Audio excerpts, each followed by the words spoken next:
Good afternoon. Thanks for joining us. You're watching Updates at Noon. I'm Jessica Lee.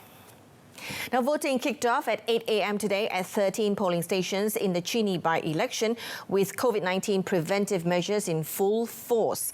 Now, a total of 20,816 people are eligible to exercise their right at 65 streams, which will open until 5:30 p.m. As of noon, 36% of voters have cast their ballots. Now, for the first time ever, voters were required to undergo temperature screening and applying hand sanitizers. Now, instead of dipping their index finger into an indelible ink bottle, as in previous elections, voters will have their index finger marked with a brush, and a polling clerk then helps them put on plastic disposable gloves before they proceed to mark their ballot papers. Meanwhile, Barisan Nasional BN candidate Muhammad Sharim Muhammad Zain voted at the Kelas Al-Quran dan Fardu Ain Kafah in Felda Chini 3. Muhammad Sharim, 41, and his wife Nur Hiliana Abdul Hamid, 27, cast their ballots at 9:15 a.m. Also contesting in the by-election are two independent candidates, businessman Tengku Datuk Zainul Hisham Tengku Hussein, 64, and blogger Muhammad Shukri Muhammad Ramli, 49. Now, both are not registered voters in the constituency. The by-election was necessitated by the death of the incumbent assemblyman, Datuk Sri Abu Bakar Harun, 60, due to a heart attack on the 7th of May. Now, only members of Parliament or Parliament staff and media practitioners with symptoms will be subjected to COVID-19 swab tests before they are given the nod to attend the upcoming parliamentary meeting on the 13th of July. According to Health Director General Datuk Dr. Nur Hisham Abdullah, as how practiced by other institutions, the Parliament would only have to adhere to standard operating procedures or SOPs, with swab tests not made mandatory. Tetapi saringan akan dijalankan, saringan suhu dan juga pemakaian mask dan juga cuci tangan dan sebagainya. Itu semua akan akan kita pastikan dipatuhi oleh mereka yang ke parlimen. Tetapi untuk swab kepada semua orang kita tak akan laksanakan, seperti mana institusi-institusi lain kita tak laksanakan, hanya kalau ada gejala kita akan laksanakan. During the 18th May Parliament sitting, all MPs, Parliament staff and newsmen had swab tests done before they were allowed to attend the sitting. The upcoming Parliament session is scheduled for 25 days from the 13th of July until the 27th of August. Commenting on Tafiz schools and madrasa which have been allowed to resume operations from 15th of July, Datuk Dr. Nur Hisham called on those which have yet to register to come forward so that their students, teachers and staff can undergo COVID-19 screenings. This was because Tafiz schools and madrasa are in the ministry's list of target groups for screening. Dan walaupun tidak berdaftar, kita juga akan menjalankan saringan. Tetapi kalau mereka berdaftar dengan JAKIM, jadi ada syarat-syarat yang kita boleh ketengahkan untuk mereka patuhi. Dan tindakan kementerian ialah walaupun daftar ataupun tidak, kita akan menjalankan saringan berperingkat-peringkat kepada mereka semua. To date, the Health Ministry has screened staff and students of 453 Tafiz schools and madrasa, totaling 24,324 individuals. Communications and Multimedia Minister Datuk Saifuddin Abdullah has called on the public to help revitalise the country's film and entertainment industry by visiting cinemas, albeit adhering to the set standard operating procedure. He said moviegoers need not worry as cinema companies were ready to adhere to strict guidelines for the safety of the audience, such as maintaining social distancing and the sanitation of the seats. Datuk Saifuddin said he was also satisfied with the compliance level of the SOP at cinemas based on reports received in the 3 days since they were open to the public. Yang paling penting sekarang ialah bukan sahaja pemamer mengikut SOP, penonton harus datang.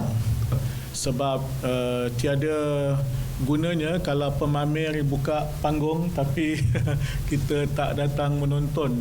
Jadi saya harap rakyat Malaysia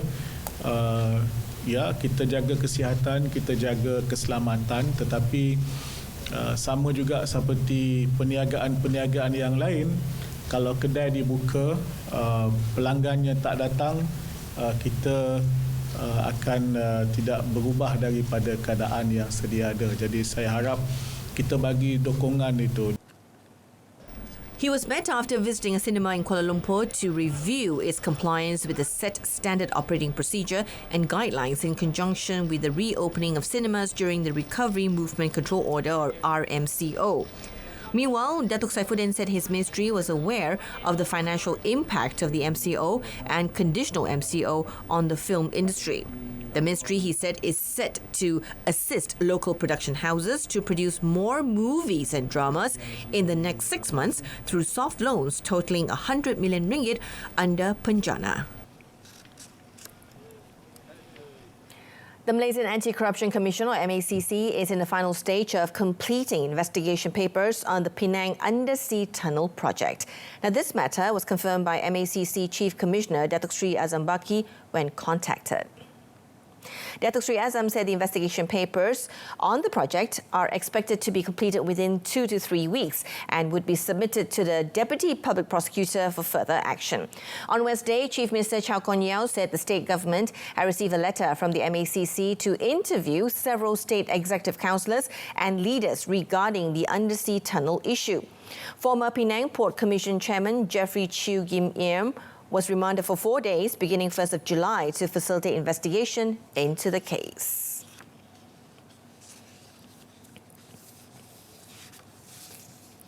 Meanwhile, several MACC officers went to the Penang State Government Administrative Building at the Tun Abdul Razak Complex or Komta in Georgetown to record the statements from some of the officials there. The visit is believed to be part of their probe into allegations of corruption involving the Penang Undersea Tunnel project. 2 MACC teams arrived at the 52nd floor at 9:35 a.m. yesterday, which houses the offices of Deputy Chief Minister 1, Dato' Ahmad Zakiuddin Abdul Rahman, Deputy Chief Minister 2, Professor Dr. P. Ramasamy, and 2 State Executive Councillor, Zairil Khair Johari and Yo Sun Hin. However, all of them were not present at that time because they were attending a meeting. It is understood that the officers spent about 3 hours checking documents at Professor Dr. P. Ramasamy's office. The search and rescue or SAR operations to locate 2 more missing anglers in the capsized boat tragedy in the waters of Bachok enters its 6th day today and will be extended to a radius of 450 square nautical miles from the scene of the incident. Kelantan Malaysian Maritime Enforcement Agency or MMEA Director Captain Muhammad Nur Sham Asmawi Yaakob said in the SAR operation conducted yesterday, the team still failed to locate the 2 victims, Arman Ismail, 43, and Cik Wadi Bakar in his 40s. Muhammad Nur Sham Asmawi, when contacted, said the SAR operations resumed at 7 a.m., involving 81 officers and personnel from various agencies using search methods guided by the Search and Rescue Optimal Planning System. He added the current stream of operations is also maintained, which leads to Pulau Perhentian by using 15 assets from all agencies involved. The 6 victims who died in the incident were Muhammad Sharizan Daud in his 40s, Muhammad Zaki Muhammad Nordin, 19, Wan Aminuddin Wan Hussein in his 60s, a Thai national known only as Pokta in his 50s, Ahmad Shafiq Alim, 30, and Harun Daud, 57, while 12 others survived.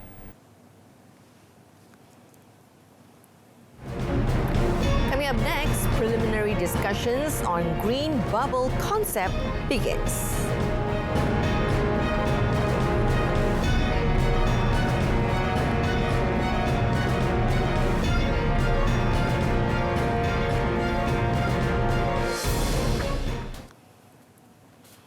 Preliminary discussions on the implementation of the green bubble concept with Australia were held on Thursday and will be continued before arriving at a conclusion. House Director General Datuk Dr. Nur Hisham Abdullah said earlier discussions had begun with Singapore and Brunei. Datuk Dr. Nur Hisham was asked on the development of discussions to implement the concept of green bubble with other countries. He said discussions were still underway and the implementation has not been finalised.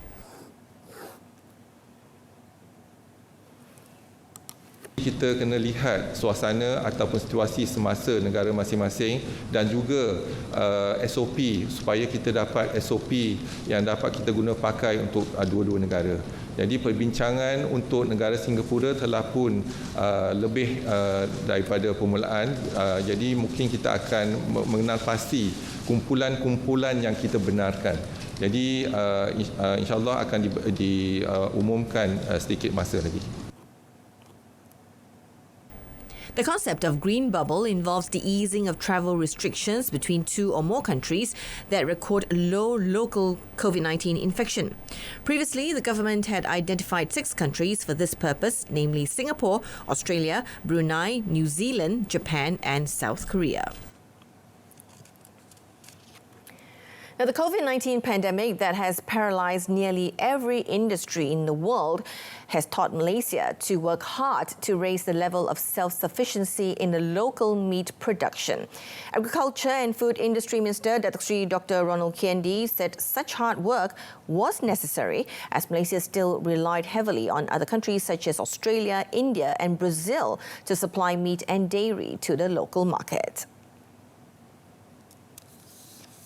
The Cabinet Committee on Food Security has been set up to hear the industry's recommendations and proposals on livestock as well as meat and dairy production as the government's effort in finding the best ways to increase the country's self-sufficiency level. Kita cuma produce 30%, 20%, 23%. Kita cuma mampu mengeluarkan pengeluaran tempatan untuk memenuhi keperluan tempatan sebanyak 23%. Meaning to say some 78% kita import. Jadi itu sama ada dalam bentuk live animal ataupun dalam bentuk frozen. He was met after visiting the Kluang Modern Agriculture Project or PPM in Kluang, Johor. Since 2016 to 2019, the PPM's average total production was 78.19 million ringgit, below the target of 100 million ringgit in production per annum. To ensure the project achieves its goals, he said the ministry would re-evaluate PPM to ensure it remained relevant in line with the latest technological developments in the agriculture sector.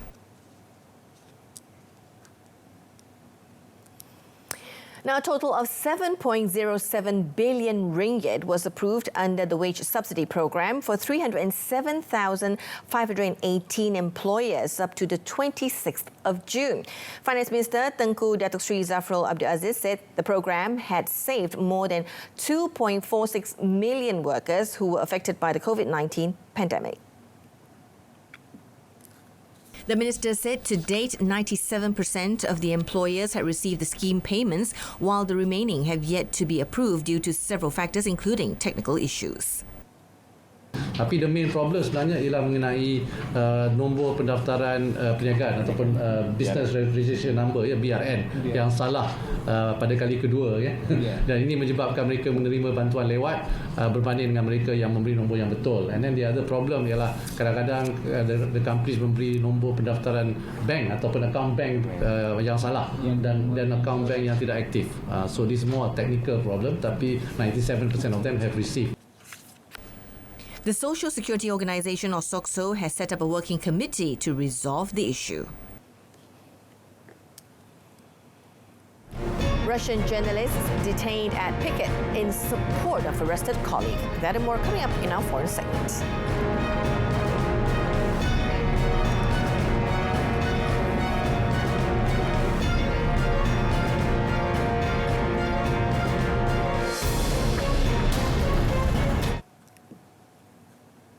Now, more than a dozen people, including journalists and activist Ilya Azar, were detained while staging a picket outside the Moscow FSB headquarters in support of Svetlana Prokofieva, a journalist who could be sentenced to 6 years in prison for allegedly justifying terrorism. Now, the case that has drawn outrage from supporters and rights groups. Journalist and activist Ilya Azar, who had urged supporters to protest against the case, wrote on Friday evening that he had been detained while staging a picket outside the Moscow FSB headquarters. He wrote on Telegram Messenger that he was in a police van with 15 others detained at the protest, most of them journalists. Two groups that monitor detentions at protests gave a slightly higher figure of 17 detainees. Over the past few days, authorities have unleashed a crackdown on critics, including journalists, who are increasingly squeezed by curbs on press freedoms. This week, Putin, who has been in power for 2 decades, oversaw a controversial nationwide vote which allows him to extend his grip on power until 2036. Meanwhile, Russian prosecutor on Friday demanded that Prokopieva be sentenced to 6 years in prison for allegedly justifying terrorism in a case that has drawn outrage from supporters and rights groups. Prokopieva was charged with publicly justifying terrorism after she wrote a commentary about a bombing attack in 2018.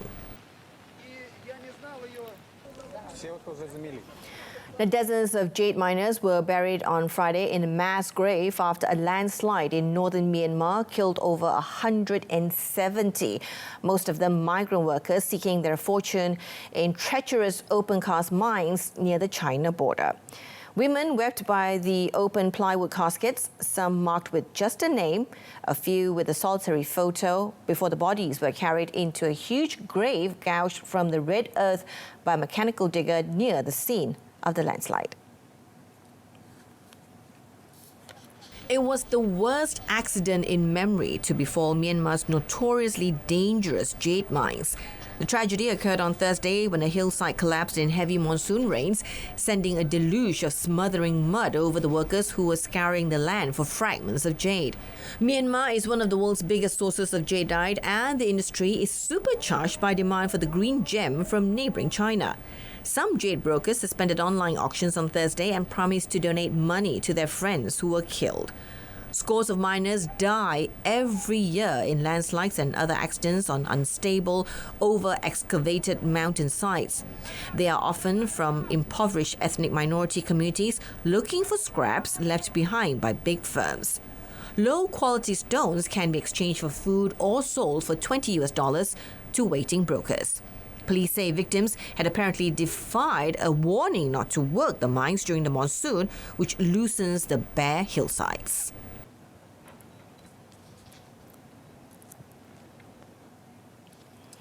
Two people were shot dead and 7 others injured on Thursday when soldiers opened fire on mourners seeking to attend the funeral of a popular Ethiopian singer whose assassination has sparked violence that has left around 100 dead. Hundesa, a member of the Oromo ethnic group, Ethiopia's largest, was shot dead by unknown attackers in the capital Addis Ababa on Monday night, fueling ethnic tensions threatening the country's democratic transition. His music gave voice to Oromo's widespread sense of economic and political marginalization during the years of anti-government protests that swept Prime Minister Abiy Ahmed to power in 2018. The funeral, broadcast live on the Oromia Broadcasting Network, took place in Hachalu's hometown, Ambo, west of the capital. Despite the shock wave provoked by his death, only a few hundred attended a short but emotional service in a football stadium. A medical official in the town and an opposition member said that security forces had blocked roads leading to the funeral and fired at crowds trying to make their way there. Hachalu's casket was driven into the stadium in Ambo in a black car, accompanied by a brass band and men on horseback. He was later buried at an Orthodox church in the town. Hachalu's death sparked protests in the capital and across the Oromia region, the largest of the country's ethnic federal states, which surrounds Addis Ababa.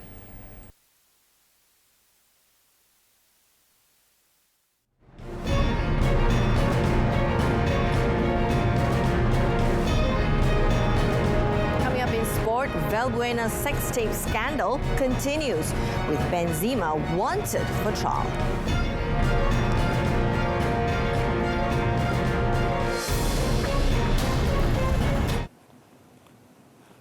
Now, Bayern Munich on Friday confirmed the signing of Germany winger Leroy Sané from Manchester City on a 5-year contract for reportedly at least 50 million euros. Sané said he is looking forward to linking up again with Bayern head coach Hansi Flick, who was the coach when Sané was in the under-21 team.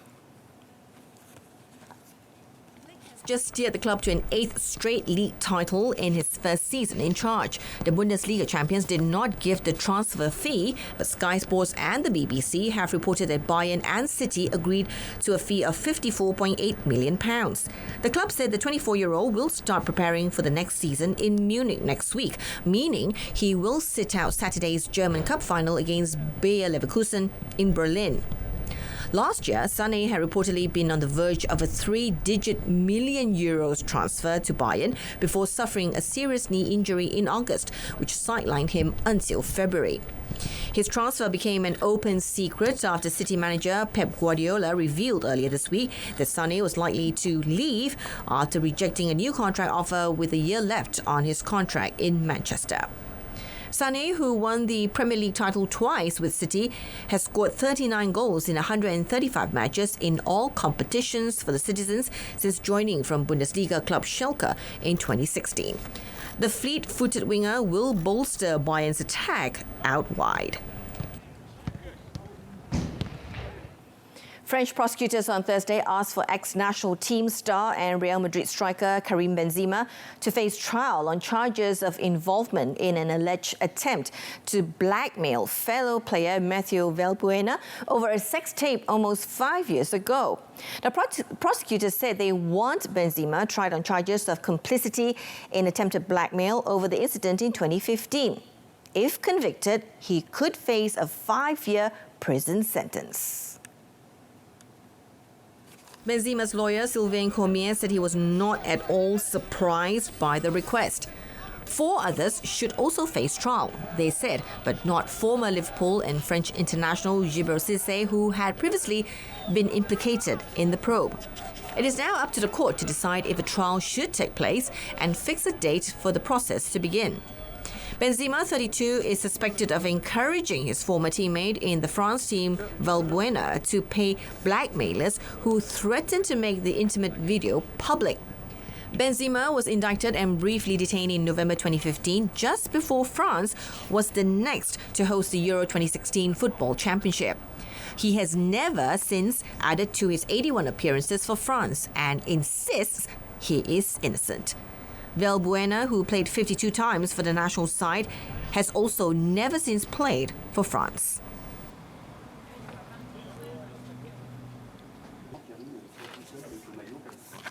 The former World Marathon record holder Wilson Kipsang has been banned for 4 years for a series of anti-doping violations, including using a fake photograph of an overturned lorry to justify a missed test.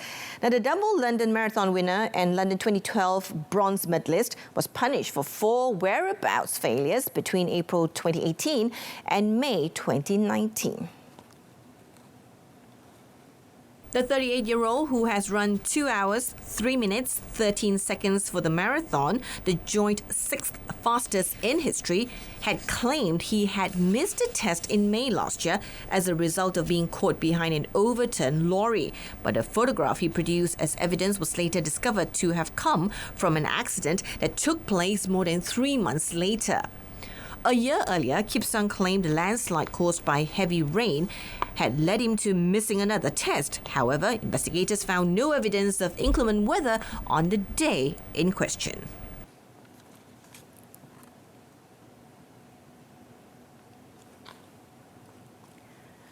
The shorts, sailor boots and a preventive mask, the skippers lent themselves obediently on Friday in Lorient to the RT-PCR test intended to detect COVID-19 disease before boarding their boats to take off on Saturday afternoon in the Vendée Arctic, preparation race for the legendary Vendée Globe.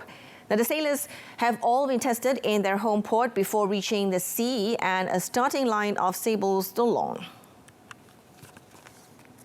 Will not be able to start if the test is positive.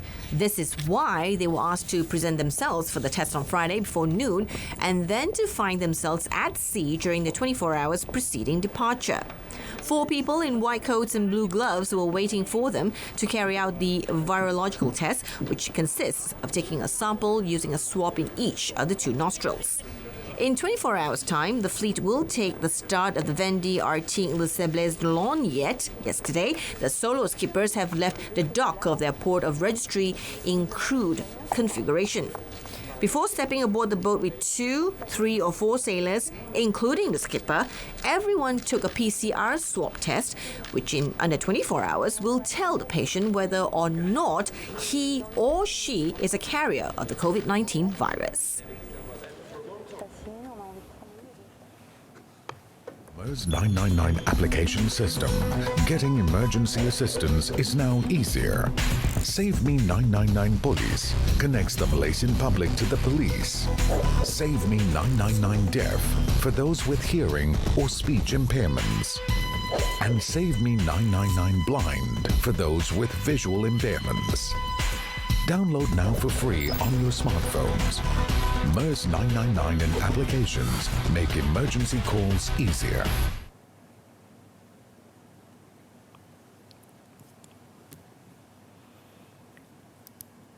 And that's it from us this afternoon. In our top story, more than 7 billion ringgit approved under the wage subsidy program. Now tune in to our news at 10 this evening on the Berita RTM news channel on My Free Views channel 123. Now you can also live stream via MyClick Saluran Berita RTM. Till then, I'm Jessica Lee. Thank you for watching.